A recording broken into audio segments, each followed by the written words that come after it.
how to change font on any Android. Hey everyone, welcome back to the channel. If you're new here, don't forget to hit the subscribe button and turn on the notification bell to not miss any updates. Now, if you want to change font on Android device, open up the settings and then scroll down and tap on display to find the appearance settings. Now scroll down and tap on font size and style option and then tap on font style.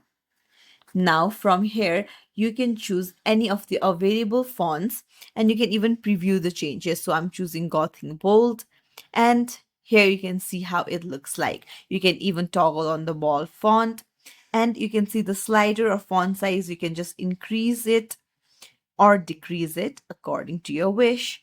And that's it.